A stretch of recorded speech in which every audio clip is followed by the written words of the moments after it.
So it's been a minute since I've done a best iPad apps video for you guys, and what better time to talk about some really great apps than now when everybody's waiting for the new iPad Pro to be announced. Probably after people can actually buy it. I did not think this through. Hold up, things go wild when I pull up. They all on me like they want some. Hey, what's up guys? It's great to see you all again. And if you're new here, I'm Patrick and this is why I ramble about tech and other stuff. All right, so we got a couple of really great apps lined up for you today, and let's start with Notion. Now, when it comes to this app, I must admit I'm a little late to the party. I've been a lifelong Evernote user, and for some reason, I always assumed that Notion was a note-taking and note organizing app similar to Evernote, and that it was just a matter of preference, like Android versus iOS. They both work just fine, but you either like one or the other. Well, it turns out I was wrong. I still love Evernote and I use it for many things, but Notion is so much more than just a notes organizer. It is basically whatever you want it to be because you can customize your workspaces almost without limits. Notion presents itself as an all-in-one workspace, and that's exactly what it is. I like to keep things as simple as possible. I've seen people create really elaborate Notion workspaces. There's a whole online community of die-hard Notion fans trying to outdo one another, but for me, that kind of defeats the purpose. Sometimes we get so caught up in trying to build the ultimate productivity system that we spend more time trying to increase our productivity than we do actually getting work done. So unless it's efficient and easy for me to use, I'll end up not using it. So my dashboard is dead simple. I built a task manager, a journal, and a link section. My task section is organized like a to-do list, and I've set it up so that the to-dos disappear when I check them off. Every to-do has a priority that I can set and the category which tells me where it belongs. Is it personal, business, or YouTube? For my journal, I created a custom template. So whenever I want to make a journal entry for that day, all I have to do is tap on the template and it will create a page. I start out with a gratitude list where I write down all the things I'm grateful for. If you're not doing this yet, I highly recommend you give that a try. It forces you to start every day on a positive note. Sometimes I feel like crap, but when I remind myself of all the things I can be grateful for, my mood often changes instantly. Then I write down my big goals, my smaller goals, usually goals for the day, and at the end of the day, I note down my achievements. That way, I close the day on a positive note too. The last section is just for me to write down whatever is on my mind that day. The cool thing about this system is that I've set it up so that I can drag my journals into a specific day. So I get a nice chronological overview of my journals, which makes it easy to revisit something if I need to. When your memory is a Swiss cheese like mine, this can come in very handy. And finally, I have a links section where all the links go to stuff I found throughout the day that I don't want to get into immediately, but I want to revisit later. The next app, Taskade, has a lot of similarities to Notion, but it's simpler. I put off working in Notion for such a long time because I thought it would be too complicated, and it does take some time and effort to get it all set up the way you want. The power of Taskade is that it comes preloaded with a huge catalog of templates, so you can put together a very nice workspace within minutes. And if you want to make adjustments to those templates, you can. The customization options are not as elaborate as they are on Notion, but if you like simplicity, I would consider that as a plus. But passing off Taskade as a Notion for dummies, if you will, wouldn't do it justice, because Taskade has some really great features that Notion doesn't have. My favorite by far is the option to call team members from within the app. It eliminates the need for external apps like Zoom or Slack, and in my opinion, any steps that can be taken out of my workflow are useful. Being able to do everything from within one app is great, and that alone makes Taskade worth your while.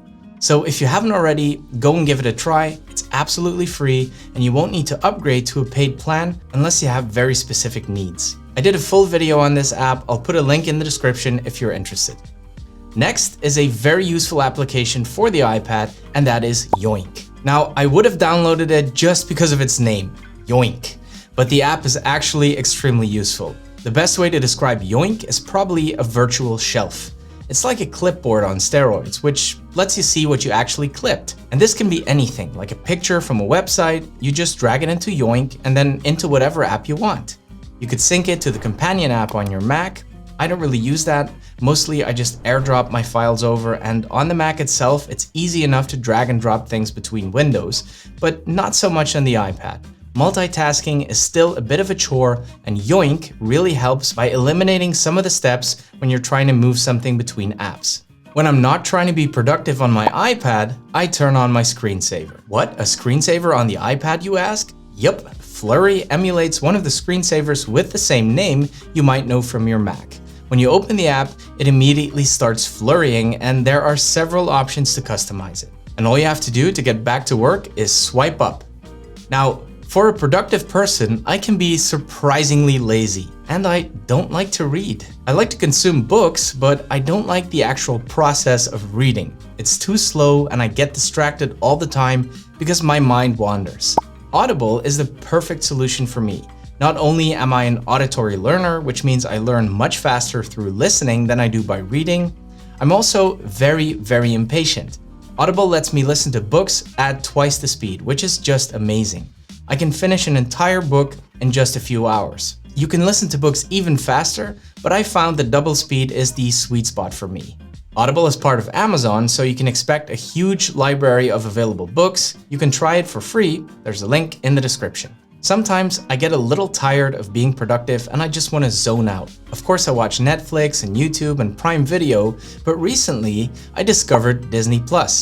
At first, I wasn't interested because I'm not big into superheroes or Star Wars, but then I decided to get it for my 5-year-old daughter, and I found out there's much more to it than just Disney content. Recently, they added Star, which is full of movies and TV shows I used to watch, like Lost. And my girlfriend happens to be one of those people that has never seen it. Obviously, this is totally unacceptable, so I started a re-education program especially for her. Disney Plus is a great source for those oldies but goodies. Now, unfortunately, the type of content you get to see within those streaming apps like Disney Plus or Netflix differs depending on where you live. For instance, I'm based in Belgium, so I can't see the same stuff as you guys in the US, unless I cheat the system and act like I am in the US.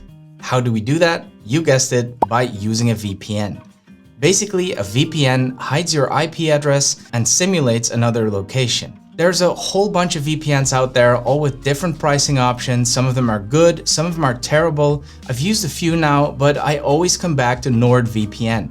It's not the cheapest one, but it's the best one. You just look at the map, choose wherever you want to appear to be, click on the country, and boom, you're there. And now, magically, this European is watching US content. Of course, there's a bunch of other reasons to use a VPN, like privacy or whatever. You and I both know that this is the real reason you want to be using a VPN. Right, let's get creative. Canva. Canva is just amazing. If you're like me and you don't know too much about graphic design or complicated photo editing, Canva's got your back. It is by far the easiest way to create really nice looking stuff without having to spend a bunch of time learning an app. I use it mainly for my YouTube thumbnails or to create some of the graphics I use in my videos. It's super intuitive and it has a pretty substantial free version. Most people will be more than happy sticking with the free version. I chose to pay for a pro subscription, which is about $10 a month, because it comes with some really neat features that I use all the time, like automatic background remover, which works really well, or the resize button, which lets me adjust my YouTube thumbnails to other formats like Instagram posts. All I have to do is open up my design, tap the resize button, and choose the format I want to change it to, and bam, done. Sometimes you may need to make some minor adjustments, but mostly they're good to go.